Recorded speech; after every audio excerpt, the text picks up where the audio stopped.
سورہ شعراء آیت 152 اعوذ باللہ السمیع العلیم من الشیطان الرجیم بسم اللہ الرحمن الرحیم الذین وہ لوگ جو یفسدون فساد کرتے ہیں فی الارض زمین میں ولا اور نہیں یصلحون وہ اصلاح کرتے۔ اب پچھلی آیت میں تذکرہ تھا حد سے بڑھنے والے، تو ان لوگوں کا کہا نہیں ماننا، ان لوگوں کی طرف نہیں جاننا جو اللہ کی حدوں کا احترام نہیں کرتے۔ ایسے لوگ زمین میں فساد کے مرتکب ہیں، بگاڑ کے۔ کسی بھی چیز کے اندر اگر فساد برپا ہو جائے، بگاڑ آ جائے، تو وہ چیز نقصان کی طرف چلی جاتی ہے۔ دیکھیں ہمارے اپنے جسم میں جب فساد برپا ہوتا ہے، کوئی بھی چیز جب ایک لیول سے بڑھتی ہے، جو اس کے اندر انفیکشن سمجھ لیں جو بھی، تو پھر ہم مختلف تکلیفوں کا، درد کا، بخار کا یا کسی اور تکلیف کا ہمیں سامنا کرنا پڑتا ہے۔ پھر ہم کیا کرتے ہیں؟ پھر اس فساد کو جو اندر برپا ہوتا ہے اس کو مینیج کرتے ہیں، اس کو ٹھیک کرتے ہیں، تو پھر ہمارا جسم ٹھیک کام کرتا ہے۔ اسی طرح آپ کا معاشرہ ہے، ایک جسم کی طرح ہے۔ دیکھیں نا، آپ کے جسم کے مختلف آرگنز مل کر ایک پورے جسم کو ایک ترتیب دیتے ہیں، بناتے ہیں۔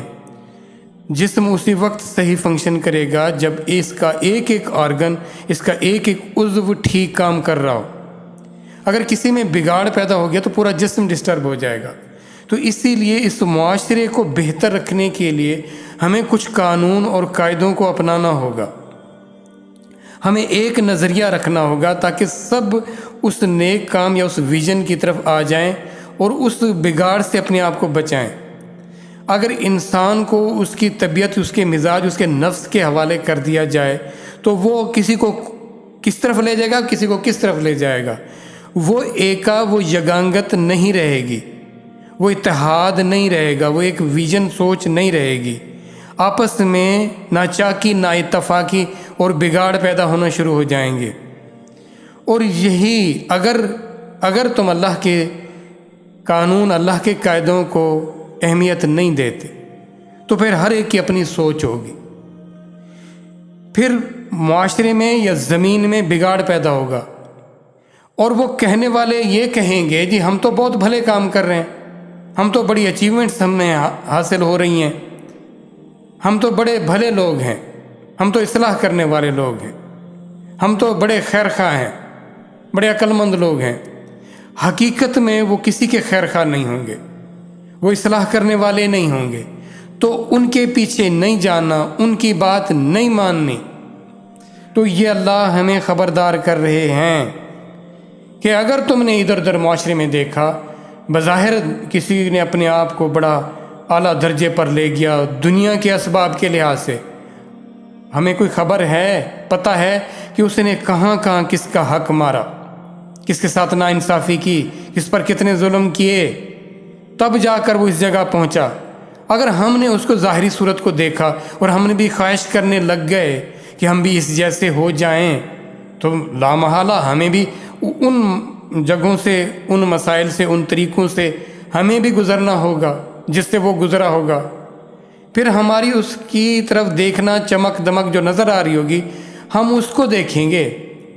پھر ہم نہیں دیکھیں گے کہ جائز ہے، حلال ہے، حرام ہے، اس سے کوئی فرق نہیں پڑے گا۔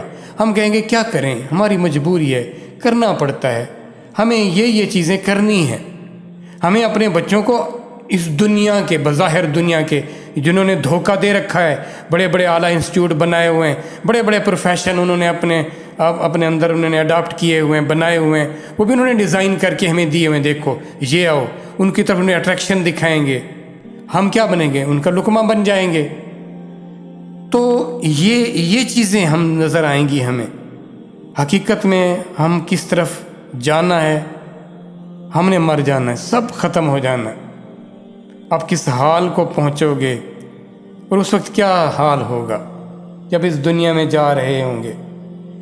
دنیا کا مال، دولت، پروفیشنز، یہ ساری چمک دمک کس کام کی مرنے والے کے لیے؟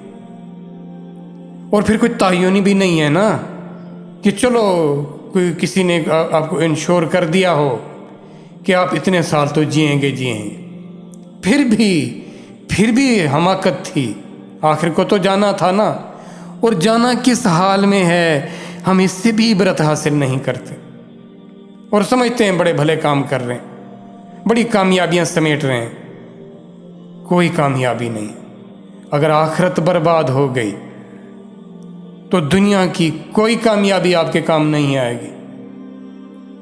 یہ خاندان، یہ فیملیز، یہ جو آپ لگے ہوئے ہیں نا کہ جی یہ بہت اہم ہے، یہ تب اہم ہے جب اللہ اور اس کے رسول کے قانون اور قیدوں کی پاسداری کریں گے آپ، جب ان کی اطاعت میں رہیں گے، تب ان کے حقوق یا جو فرائض ہیں اگر پورے کریں گے تو پھر ان کا آپ کو صلہ ملنا ہے، ورنہ کچھ بھی نہیں ہے، خسارہ ہی خسارہ ہے۔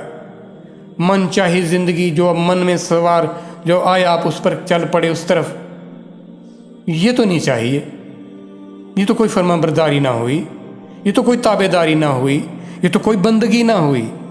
بندگی کی طرف آنے آپ کہو جی میں کیوں کروں، ہم ہوتے کون ہیں کیوں کرنے والے؟ ہم اپنے مالک خود کیسے بن گئے، ہم اپنے خالق خود کیسے بن گئے؟ یہ اور دھوکہ کہ ہم اپنے رب خود بنے ہوئے ہیں، یہ اپنے جیسے انسانوں کو کچھ رب جانا ہوا ہے۔ یہی تو اصل دھوکہ ہے، یہی تو ساری جہالت ہے جس سے اپنے آپ کو نکالنا ہے۔